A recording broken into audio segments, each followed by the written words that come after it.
मेरे प्यारे देशवासियों, नमस्कार। मन की बात में एक बार फिर मेरे सभी परिवारजनों का स्वागत है। आज एक बार फिर बात होगी देश की उपलब्धियों की, देश के लोगों के सामूहिक प्रयासों की। 21वीं सदी के भारत में कितना ही कुछ ऐसा हो रहा है जो विकसित भारत की नींव मजबूत कर रहा है। जैसे इस 23 अगस्त को ही हम सब देशवासियों ने पहला नेशनल स्पेस डे मनाया। मुझे विश्वास है कि आप सबने इस दिन को सेलिब्रेट किया होगा। एक बार फिर चंद्रयान 3 की सफलता का जश्न मनाया होगा। पिछले वर्ष इसी दिन चंद्रयान 3 ने चांद के दक्षिणी हिस्से में शिव शक्ति पॉइंट पर सफलतापूर्वक लैंडिंग की थी। भारत इस गौरवपूर्ण उपलब्धि को हासिल करने वाला दुनिया का पहला देश बना। साथियों, देश के युवाओं को स्पेस सेक्टर रिफॉर्म से भी काफी फायदा हुआ है।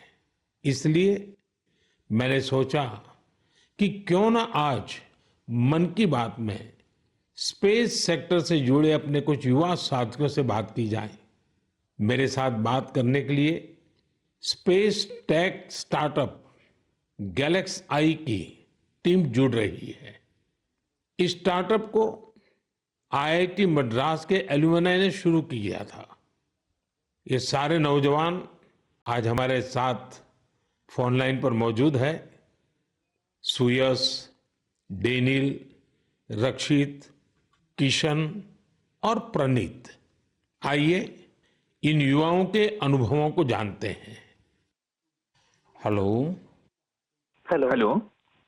नमस्ते जी। नमस्कार सर। अच्छा साथियों, मुझे ये देखकर खुशी होती है कि आईआईटी मद्रास के दौरान हुई आपकी दोस्ती आज भी मजबूती से कायम है।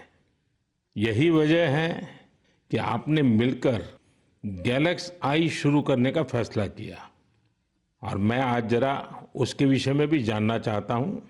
इस बारे में बताइए। इसके साथ ही ये भी बताएं कि आपकी टेक्नोलॉजी से देश को कितना लाभ होने वाला है। जी, मेरा नाम सुयश है। हम लोग साथ में, जैसा आपने बोला, सब लोग साथ में आईआईटी मद्रास में मिले। वहीं पर हम लोग सब पढ़ाई कर रहे थे, अलग अलग ईयर्स में थे अपने इंजीनियरिंग के। और उसी वक्त हम लोगों ने सोचा कि एक हाइपरलूप नाम का एक प्रोजेक्ट है जो हम लोग चाहते थे साथ में करेंगे। उसी दौरान हमने एक टीम की शुरुआत की, उसका नाम था आविष्कार हाइपरलूप, जिसको लेकर हम लोग अमेरिका भी गए। उस साल हम एशिया की इकलौती टीम थी जो वहां गई और हमारे देश का जो झंडा है उसको हमने फहराया। और हम टॉप 20 टीम्स में से थे, जो out of around 1500 teams around the world. चलिए, आगे सुनने से पहले इसके लिए तो बधाई दे दूं मैं। बहुत बहुत धन्यवाद आपका। उसी उपलब्धि के दौरान हम लोगों की दोस्ती काफी गहरी हुई और इस तरीके के कठिन प्रोजेक्ट्स और टफ प्रोजेक्ट्स को करने का कॉन्फिडेंस भी आया। और उसी दौरान स्पेसएक्स को देख के और स्पेस में जो आपने जो ओपन अप किया एक प्राइवेटाइजेशन को, जो 2020 में एक लैंडमार्क डिसीजन भी आया, उसको लेकर हम लोग काफी एक्साइटेड थे। और मैं रक्षित को इनवाइट करना चाहूंगा बोलने के लिए कि हम क्या बना रहे हैं और उसका फायदा क्या है। जी, तो मेरा नाम रक्षित है और इस टेक्नोलॉजी से हमको कैसे लाभ होगा मैं इसका उत्तर दूंगा। रक्षित, आप उत्तराखंड में कहाँ से हैं? सर, मैं अल्मोड़ा से हूँ। तो बाल मिठाई वाले हैं आप? जी सर, बाल मिठाई हमारी फेवरेट है।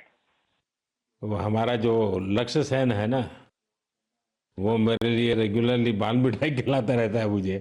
हाँ रक्षित, बताइए। तो हमारी जो ये टेक्नोलॉजी है, ये अंतरिक्ष से बादलों के आर पार देख सकती है और ये रात्रि में भी देख सकती है। तो हम इससे देश के किसी भी कोने के ऊपर रोज एक साफ तस्वीर खींच सकते हैं। और ये जो डेटा हमें आएगा, इसका उपयोग हम 2 क्षेत्रों में विकास करने के लिए करेंगे। पहला है भारत को अत्यंत सुरक्षित बनाना। हमारे जो बॉर्डर्स हैं और हमारे जो ओशंस हैं, सीज हैं, उसके ऊपर रोज हम मॉनिटर करेंगे और एनिमी की एक्टिविटीज को मॉनिटर करेंगे और हमारी आर्म्ड फोर्सेस को इंटेलिजेंस प्रोवाइड करेंगे। और दूसरा है भारत के किसानों को सशक्त बनाना। तो हमने ऑलरेडी एक प्रोडक्ट बनाया है भारत के झींगा किसानों के लिए, जो अंतरिक्ष से उनके पॉन्ड्स के पानी की क्वालिटी मेजर कर सकता है 1/10 ऑफ द करेंट कॉस्ट में। और हम चाहते हैं आगे जाते हुए हम दुनिया के लिए best quality satellite images generate करें, और जो ग्लोबल इश्यूज हैं, ग्लोबल वार्मिंग जैसे, इससे लड़ने के लिए हम दुनिया को best quality satellite data provide करें। इसका मतलब हुआ कि आपकी टोली जय जवान भी करेगी, जय किसान भी करेगी। जी सर, बिल्कुल। साथियों, आप इतना अच्छा काम कर रहे हैं, मैं ये भी जानना चाहता हूं कि आपकी इस टेक्नोलॉजी का प्रिसीजन कितना है। सर, हम लेस देन 50 सेंटीमीटर के रेजोल्यूशन तक जा पाएंगे, और हम एक बार में approximately more than 300 square kilometre area को इमेज कर पाएंगे। चलिए, मैं समझता हूं कि ये बात जब देशवासी सुनेंगे तो उनको बड़ा गर्व होगा। लेकिन मैं एक और सवाल पूछना चाहूंगा। जी सर। स्पेस इकोसिस्टम बहुत ही वाइब्रेंट हो रहा है। अब आपकी टीम इसमें क्या बदलाव देख रहे हैं? मेरा नाम किशन है। हमने ये गैलेक्साई शुरू होने के बाद से ही हमने इन स्पेस आते हुए देखा है, और काफी सारे पॉलिसीज आते हुए देखे हैं, ये जैसे कि geospatial data policy and Indian space policy. और हमने पिछले 3 साल में काफी बदलाव आते हुए देखा है, और काफी प्रोसेसेस और काफी इंफ्रास्ट्रक्चर और काफी फैसिलिटीज इसरो के ये अवेलेबल और काफी अच्छे तरीके से हुए हैं। जैसे कि हम इसरो में जाके टेस्टिंग कर सकते हैं हमारे हार्डवेयर का, ये काफी आसान तरीके से अभी हो सकता है। 3 साल पहले वो प्रोसेसेस उतने नहीं थे, और ये काफी हेल्पफुल रहा है हमारे लिए और काफी और स्टार्टअप्स के लिए भी। और रिसेंट एफडीआई पॉलिसीज की वजह से और ये फैसिलिटीज अवेलेबिलिटी की वजह से और स्टार्टअप्स को आने के लिए काफी इंसेंटिव है, और ऐसे स्टार्टअप्स आके काफी इजीली और काफी अच्छे से डेवलपमेंट कर सकते हैं ऐसी फील्ड में जिसमें यूजुअली डेवलपमेंट करना बहुत कॉस्टली और टाइम कंज्यूमिंग रहता है। बट करंट पॉलिसीज और इन स्पेस के आने के बाद काफी चीजें आसान हुई है स्टार्टअप्स के लिए। मेरे मित्र डेनियल चावड़ा भी इस पे कुछ और बोलना चाहेंगे। डेनियल, बताइए। सर, हमने एक और चीज ऑब्जर्व किया है। हमने देखा है कि जो इंजीनियरिंग के छात्र हैं उनकी सोच में बदलाव देखा है।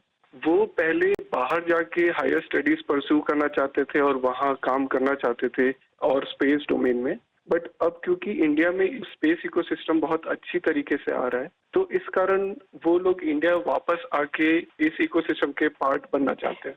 तो ये काफी अच्छा फीडबैक हमें मिला है, और हमारे खुद की कंपनी में कुछ लोग वापस आके काम कर रहे हैं इसी वजह से। मुझे लगता है कि आपने दोनों जो पहलू बताए हैं, किशन ने और डेनियल दोनों ने, मैं जरूर मानता हूं कि बहुत से लोगों का इस तरफ ध्यान नहीं गया होगा कि एक क्षेत्र में जब रिफॉर्म होता है तो रिफॉर्म का कितने मल्टीपल इफेक्ट्स होते हैं, कितने लोगों का लाभ होता है, और जो आपके वर्णन से, और क्योंकि आप उस फील्ड में हैं तो आपको ध्यान में जरूर आता है, और आपने ऑब्जर्व भी किया है कि देश के नौजवान अब इस फील्ड में यहीं पर अपना भविष्य आजमाना चाहते हैं, अपने टैलेंट का उपयोग करना चाहते हैं। बहुत अच्छा ऑब्जर्वेशन है आपका। एक और सवाल मैं पूछना चाहूंगा, आप उन युवाओं को क्या संदेश देना चाहेंगे जो स्टार्टअप्स और स्पेस सेक्टर में सफलता हासिल करना चाहते हैं? मैं प्रणीत बात कर रहा हूँ और मैं इस सवाल का जवाब दूंगा। हाँ प्रणीत, बताइए। सर, मैं अपने कुछ सालों के एक्सपीरियंस से 2 चीजें बोलना चाहूंगा। सबसे पहली इज, अगर अपने को स्टार्टअप करना हो तो यही मौका है, क्योंकि पूरी दुनिया में इंडिया आज वो देश है जो वर्ल्ड का सबसे फास्टेस्ट ग्रोइंग इकोनॉमी है, और इसका मतलब ये हुआ कि अपने पास अपॉर्चुनिटी बहुत ज्यादा है। जैसे मैं 24 साल की उम्र में ये सोच के प्राउड फील करता हूँ कि अगले साल हमारी एक सैटेलाइट लॉन्च होगी जिसके बेसिस पे अपनी गवर्नमेंट कुछ मेजर डिसीजंस लेगी, और उसमें हमारा छोटा सा एक कंट्रीब्यूशन है। ऐसी कुछ नेशनल इम्पैक्ट के प्रोजेक्ट्स पे काम करने को मिले। ये ऐसी इंडस्ट्री और ये ऐसा टाइम है, गिवन कि ये स्पेस इंडस्ट्री आज अभी तो स्टार्ट हो रही है। तो मैं अपने युवा दोस्तों को यही बोलना चाहूंगा कि ये अपॉर्चुनिटी ना सिर्फ इम्पैक्ट की बट ऑल्सो उनके खुद के फाइनेंशियल ग्रोथ की और एक ग्लोबल प्रॉब्लम सॉल्व करने की है। तो हम आपस में यही बात करते हैं कि बचपन में हम ये बोलते थे कि बड़े होके एक्टर बनेंगे, स्पोर्ट्समैन बनेंगे या ऐसे कुछ चीजें होती थी। बट आज अगर हम ये सुने कि कोई बड़ा होके ये बोलता है कि मुझे बड़ा होके एंटरप्रेन्योर बनना है, स्पेस इंडस्ट्री में काम करना है, ये हमारे लिए बहुत प्राउड मोमेंट है कि हम इस पूरे ट्रांसफॉर्मेशन में एक छोटा सा पार्ट प्ले कर पाए। साथियों, एक प्रकार से प्रणीत, किशन, डेनियल, रक्षित, सुयस, जितनी मजबूत आपकी दोस्ती है उतना ही मजबूत आपका स्टार्टअप भी है। तभी तो आप लोग इतना शानदार काम कर रहे हैं। मुझे कुछ साल पहले आईआईटी मद्रास जाने का अवसर मिला था और मैंने उस संस्थान के एक्सेलेंस को खुद अनुभव किया है। और वैसे भी आईआईटी के संबंध में पूरे विश्व में एक सम्मान का भाव है और वहाँ से निकलने वाले हमारे लोग जब भारत के लिए काम करते हैं तो जरूर कुछ न कुछ अच्छा कंट्रीब्यूट करते हैं। आप सभी को और स्पेस सेक्टर में काम करने वाले दूसरे सभी स्टार्टअप्स को मेरी बहुत बहुत शुभकामनाएं हैं। और आप पांचों साथियों से बात करके मुझे बहुत अच्छा लगा। चलिए, बहुत बहुत धन्यवाद दोस्तों। Thank you so much. मेरे प्यारे देशवासियों, इस साल मैंने लाल किले से बिना पॉलिटिकल बैकग्राउंड वाले 1 लाख युवाओं को पॉलिटिकल सिस्टम से जोड़ने का आह्वान किया है। मेरी इस बात पर जबरदस्त प्रतिक्रिया हुई है। इससे पता चलता है कि कितनी बड़ी संख्या में हमारे युवा राजनीति में आने को तैयार बैठे हैं। बस उन्हें सही मौके और सही मार्गदर्शन की तलाश है। इस विषय पर मुझे देश भर के युवाओं के पत्र भी मिले हैं। सोशल मीडिया पर भी जबरदस्त रिस्पांस मिल रहा है। लोगों ने मुझे कई तरह के सुझाव भी भेजे हैं। कुछ युवाओं ने पत्र में लिखा है कि उनके लिए वाकई अकल्पनीय है दादा या माता पिता की कोई राजनीतिक विरासत नहीं होने की वजह से वो राजनीति में चाहकर भी नहीं आ पाते थे। कुछ युवाओं ने लिखा कि उनके पास जमीनी स्तर पर काम करने का अच्छा अनुभव है, इसलिए वे लोगों की समस्याओं को सुलझाने में मददगार बन सकते हैं। कुछ युवाओं ने यह भी लिखा कि परिवारवादी राजनीति नई प्रतिभाओं का दमन कर देती है। कुछ युवाओं ने कहा कि इस तरह के प्रयासों से हमारे लोकतंत्र को और मजबूती मिलेगी। मैं इस विषय पर सुझाव भेजने के लिए हर किसी का धन्यवाद करता हूं। मुझे उम्मीद है कि अब हमारे सामूहिक प्रयास से ऐसे युवा जिनका कोई पॉलिटिकल बैकग्राउंड नहीं है वे भी राजनीति में आगे आ सकेंगे। उनका अनुभव और उनका जोश देश के काम आएगा। साथियों, स्वतंत्रता संग्राम के दौरान भी समाज के हर क्षेत्र से ऐसे अनेकों लोग सामने आए थे जिनकी कोई राजनीतिक पृष्ठभूमि नहीं थी। उन्होंने खुद को भारत की आजादी के लिए झोंक दिया था। आज हमें विकसित भारत का लक्ष्य पाने के लिए एक बार फिर उसी स्पिरिट की जरूरत है। मैं अपने सभी युवा साथियों को कहूंगा, इस अभियान से जरूर जुड़े। आपका ये कदम अपने और देश के भविष्य को बदलने वाला होगा। मेरे प्यारे देशवासियों, हर घर तिरंगा और पूरा देश तिरंगा, इस बार ये अभियान अपनी पूरी ऊंचाई पर रहा। देश के कोने कोने से इस अभियान से जुड़ी अद्भुत तस्वीरें सामने आई। हमने घरों पर तिरंगा लहराते देखा, स्कूल, कॉलेज, यूनिवर्सिटी में तिरंगा देखा। लोगों ने अपनी दुकानों, दफ्तरों में तिरंगा लगाया। लोगों ने अपने डेस्कटॉप, मोबाइल और गाड़ियों में भी तिरंगा लगाया। जब लोग एक साथ जुड़कर अपनी भावना प्रकट करते हैं तो इसी तरह हर अभियान को चार चांद लग जाते हैं। अभी आप अपनी टीवी स्क्रीन पर जो तस्वीरें देख रहे हैं ये जम्मू कश्मीर के रियासी की हैं। यहां 750 मीटर लंबे झंडे के साथ तिरंगा रैली निकाली गई और ये रैली दुनिया के सबसे ऊंचे चिनाब रेलवे ब्रिज पर निकाली गई। जिसने भी इन तस्वीरों को देखा उसका मन खुशी से झूम उठा। श्रीनगर के डल लेक में भी तिरंगा यात्रा की मनमोहक तस्वीरें हम सब ने देखी। अरुणाचल प्रदेश के ईस्ट कामेंग जिले में भी 600 फीट लंबे तिरंगे के साथ यात्रा निकाली गई। देश के अन्य राज्यों में भी इसी तरह हर उम्र के लोग ऐसी तिरंगा यात्राओं में शामिल हुए। स्वतंत्रता दिवस अब एक सामाजिक पर्व भी बनता जा रहा है। ये आपने भी अनुभव किया होगा। लोग अपने घरों को तिरंगा माला से सजाते हैं। स्वयं सहायता समूह से जुड़ी महिलाएं लाखों झंडे तैयार करती हैं। ई कॉमर्स प्लेटफॉर्म पर तिरंगे में रंगे सामानों की बिक्री बढ़ जाती है। स्वतंत्रता दिवस के अवसर पर देश के हर कोने, जल, थल, नभ, हर जगह हमारे झंडे के 3 रंग दिखाई दिए। हर घर तिरंगा वेबसाइट पर 5 करोड़ से ज्यादा सेल्फी भी पोस्ट की गई। इस अभियान ने पूरे देश को एक सूत्र में बांध दिया है और यही तो एक भारत श्रेष्ठ भारत है।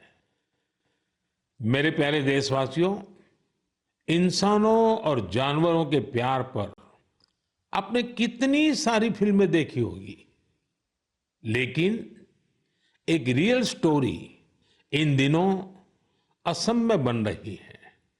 असम में तिनसुकिया जिले के एक छोटे से गांव बारेकुरी में मोरान समुदाय के लोग रहते हैं और इसी गांव में रहते हैं हुलॉक गिबन, जिन्हें यहां होलो बंदर कहा जाता है। हुलॉक गिबन्स ने इस गांव में ही अपना बसेरा बना लिया है। आपको जानकर आश्चर्य होगा, इस गांव के लोगों का हुलॉक गिबन के साथ बहुत गहरा संबंध है। गांव के लोग आज भी अपने पारंपरिक मूल्यों का पालन करते हैं, इसलिए उन्होंने वो सारे काम किए जिससे गिबन्स के साथ उनके रिश्ते और मजबूत हो। उन्हें जब ये एहसास हुआ कि गिबन्स को केले बहुत पसंद है तो उन्होंने केले की खेती भी शुरू कर दी। इसके अलावा उन्होंने तय किया कि गिबन्स के जन्म और मृत्यु से जुड़े रीति रिवाजों को वैसे ही पूरा करेंगे जैसा वे अपने लोगों के लिए करते हैं। उन्होंने गिबन्स को नाम भी दिए हैं। हाल ही में गिबन्स को पास से गुजर रहे बिजली के तारों के कारण मुश्किलों का सामना करना पड़ रहा था। ऐसे में इस गांव के लोगों ने सरकार के सामने इस मामले को रखा और जल्द ही इसका समाधान भी निकाल लिया गया। मुझे बताया गया है कि अब ये गिबन्स तस्वीरों के लिए पोज भी देते हैं। साथियों, पशुओं के प्रति प्रेम में हमारे अरुणाचल प्रदेश के युवा साथी भी किसी से पीछे नहीं है। अरुणाचल में हमारे कुछ युवा साथियों ने 3D प्रिंटिंग टेक्नोलॉजी का उपयोग करना शुरू किया है। जानते हैं क्यों? क्योंकि वो वन्य जीवों को सींगों और दांतों के लिए शिकार होने से बचाना चाहते हैं। नादम बापू और लिखा नाना के नेतृत्व में ये टीम जानवरों के अलग अलग हिस्सों की 3D प्रिंटिंग करती हैं। जानवरों के सींग हो, दांत हो, ये सब 3D प्रिंटिंग से तैयार होते हैं। इससे फिर ड्रेस और टोपी जैसी चीजें बनाई जाती हैं। ये गजब का अल्टरनेटिव है जिसमें बायोडिग्रेडेबल मटेरियल का उपयोग होता है। ऐसे अद्भुत प्रयासों की जितनी भी सराहना की जाए कम है। मैं तो कहूंगा अधिक से अधिक स्टार्टअप्स इस क्षेत्र में सामने आए ताकि हमारे पशुओं की रक्षा हो सके और परंपरा भी चलती रहे। मेरे प्यारे देशवासियों, मध्य प्रदेश के जाबुआ में कुछ ऐसा शानदार हो रहा है जिसे आपको जरूर जानना चाहिए। वहां पर हमारे सफाई कर्मी भाई बहनों ने कमाल कर दिया है। इन भाई बहनों ने हमें वेस्ट टू वेल्थ का संदेश सच्चाई में बदल कर दिखाया है। इस टीम ने जाबुआ के एक पार्क में कचरे से अद्भुत आर्टवर्क तैयार किया है। अपने इस काम के लिए उन्होंने आसपास के क्षेत्रों से प्लास्टिक वेस्ट, इस्तेमाल की हुई बॉटल्स, टायर्स और पाइप्स इकट्ठा किए। इन आर्ट वर्क्स में हेलीकॉप्टर, कार और तोपें भी शामिल हैं। खूबसूरत हैंगिंग फ्लावर पॉट्स भी बनाए गए हैं। यहां इस्तेमाल किए गए टायरों का उपयोग आरामदायक बेंच बनाने के लिए किया गया है। सफाई कामगारों की इस टीम ने रिड्यूस, रीयूज और रिसाइकल का मंत्र अपनाया है। उनके प्रयासों से पार्क बहुत ही सुंदर दिखने लगा है। इसे देखने के लिए स्थानीय लोगों के साथ ही आसपास के जिलों में रहने वाले भी यहां पहुंच रहे हैं। साथियों, मुझे खुशी है कि आज हमारे देश में कई सारी स्टार्टअप टीम भी पर्यावरण को बढ़ावा देने के लिए ऐसे प्रयासों से जुड़ रही है। ई कॉन्शियस नाम की एक टीम है जो प्लास्टिक वेस्ट का उपयोग इको फ्रेंडली प्रोडक्ट्स बनाने में कर रही है। इसका आइडिया उन्हें हमारे पर्यटन स्थलों, विशेषकर पहाड़ी इलाकों में फैले कचरे को देख करके आया। ऐसे ही लोगों की एक और टीम ने इको कारी नाम से स्टार्टअप शुरू किया है। ये प्लास्टिक वेस्ट से अलग अलग खूबसूरत चीजें बनाते हैं। साथियों, टॉय रिसाइकलिंग भी ऐसा ही एक और क्षेत्र है जिसमें हम मिलकर काम कर सकते हैं। आप भी जानते हैं कि कई बच्चे कितनी जल्दी खिलौनों से बोर हो जाते हैं। वही ऐसे बच्चे भी हैं जो उन्हीं खिलौनों का सपना संजोए होते हैं। ऐसे खिलौने जिससे अब आपके बच्चे नहीं खेलते, उन्हें आप ऐसी जगहों पर दे सकते हैं जहां उनका उपयोग होता रहे। ये भी पर्यावरण की रक्षा का एक अच्छा रास्ता है। हम सब मिलकर प्रयास करेंगे तभी पर्यावरण भी मजबूत होगा और देश भी आगे बढ़ेगा।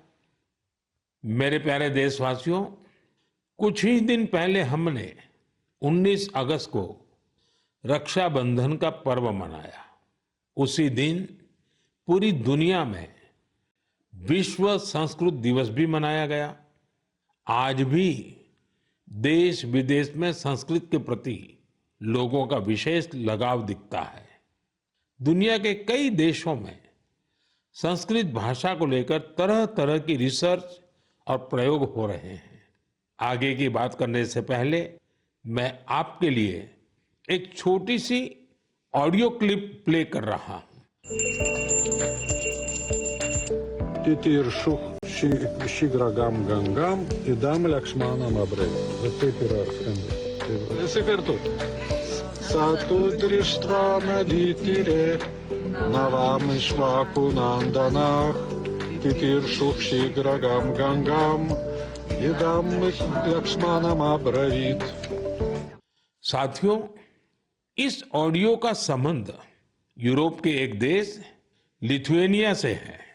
वहां एक प्रोफेसर विदोनस ने एक अनूठा प्रयास किया है और इसे नाम दिया है संस्कृत ऑन द रिवर्स। कुछ लोगों का एक ग्रुप वहां नेरिस रिवर के किनारे जमा हुआ और वहां उन्होंने वेदों और गीता का पाठ किया। यहां ऐसे प्रयास पिछले कुछ वर्षों से निरंतर जारी है। आप भी संस्कृत को आगे बढ़ाने वाले ऐसे प्रयासों को सामने लाते रहिए। मेरे प्यारे देशवासियों, हम सबके जीवन में फिटनेस का बहुत महत्व है। फिट रहने के लिए हमें अपने खान पान, रहन सहन सब पर ध्यान देना होता है। लोगों को फिटनेस के प्रति जागरूक करने के लिए ही फिट इंडिया अभियान की शुरुआत की गई। स्वस्थ रहने के लिए आज हर आयु, हर वर्ग के लोग योग को अपना रहे हैं। लोग अपनी थाली में अब सुपर फूड मिलेट्स यानी श्री अन्न को जगह देने लगे हैं। इन सभी प्रयासों का उद्देश्य यही है कि हर परिवार स्वस्थ हो। साथियों, हमारा परिवार, हमारा समाज और हमारा देश और इन सब का भविष्य हमारे बच्चों की सेहत पर निर्भर है और बच्चों की अच्छी सेहत के लिए जरूरी है कि उन्हें सही पोषण मिलता रहे। बच्चों का न्यूट्रिशन देश की प्राथमिकता है। वैसे तो उनके पोषण पर पूरे साल हमारा ध्यान रहता है, लेकिन एक महीना देश इस पर विशेष फोकस करता है। इसके लिए हर साल 1 सितंबर से 30 सितंबर के बीच पोषण माह मनाया जाता है। पोषण को लेकर लोगों को जागरूक बनाने के लिए पोषण मेला, एनीमिया शिविर, नवजात शिशुओं के घर की विजिट, सेमिनार, वेबिनार जैसे कई तरीके अपनाए जाते हैं। कितनी ही जगहों पर आंगनवाड़ी के तहत मदर एंड चाइल्ड कमेटी की स्थापना भी की गई है। ये कमेटी कुपोषित बच्चों, गर्भवती महिलाओं और नवजात शिशुओं की माताओं को ट्रैक करती है। उन्हें लगातार मॉनिटर किया जाता है और उनके पोषण की व्यवस्था की जाती है। पिछले वर्ष पोषण अभियान को नई शिक्षा नीति से भी जोड़ा गया है। पोषण भी, पढ़ाई भी। इस अभियान के द्वारा बच्चों के संतुलित विकास पर फोकस किया गया है। आपको भी अपने क्षेत्र में पोषण के प्रति जागरूकता वाले अभियान से जरूर जुड़ना चाहिए। आपके एक छोटे से प्रयास से कुपोषण के खिलाफ इस लड़ाई में बहुत मदद मिलेगी। मेरे प्यारे देशवासियों, इस बार की मन की बात में इतना ही। मन की बात में आपसे बात करके मुझे हमेशा बहुत अच्छा लगता है। ऐसा लगता है जैसे मैं अपने परिवारजनों के साथ बैठ करके हल्के फुल्के वातावरण में अपने मन की बातें साझा कर रहा हूं, आपके मन से जुड़ रहा हूं। आपके फीडबैक, आपके सुझाव मेरे लिए बहुत ही मूल्यवान है। कुछ ही दिनों में अनेक त्योहार आने वाले हैं। मैं आप सभी को उनकी ढेर सारी शुभकामनाएं देता हूं। जन्माष्टमी का त्योहार भी है। अगले महीने शुरुआत में ही गणेश चतुर्थी का भी पर्व है। ओणम का त्योहार भी करीब है। मिलाद उन नबी की भी बधाई देता हूं। साथियों, इस महीने 29 तारीख को तेलुगु भाषा दिवस भी है। यह सचमुच बहुत ही अद्भुत भाषा है। मैं दुनिया भर के सभी तेलुगु भाषियों को तेलुगु भाषा दिवस की शुभकामनाएं देता हूं। प्रपंच व्याप्तंगा उन्न तेलुगु वारिकी तेलुगु भाषा दिनोत्सव शुभाकांक्षलु। साथियों, मैं आप सभी से बारिश के इस मौसम में सावधानी बरतने के साथ ही कैच द रेन मूवमेंट का हिस्सा बनने का भी आग्रह दोहराऊंगा। मैं आप सभी को एक पेड़ मां के नाम अभियान की याद दिलाना चाहूंगा। ज्यादा से ज्यादा पेड़ लगाएं और दूसरों से भी इसका आग्रह करें। आने वाले दिनों में पेरिस में पैरालंपिक्स शुरू हो रहे हैं। हमारे दिव्यांग भाई बहन वहां पहुंचे हैं। 140 करोड़ भारतीय अपने एथलीट और खिलाड़ियों को चीयर कर रहे हैं। आप भी #cheer4Bharat के साथ अपने खिलाड़ियों को प्रोत्साहन दीजिए। अगले महीने हम एक बार फिर जुड़ेंगे और बहुत सारे विषयों पर चर्चा करेंगे। तब तक के लिए मुझे विदा दीजिए। बहुत बहुत धन्यवाद।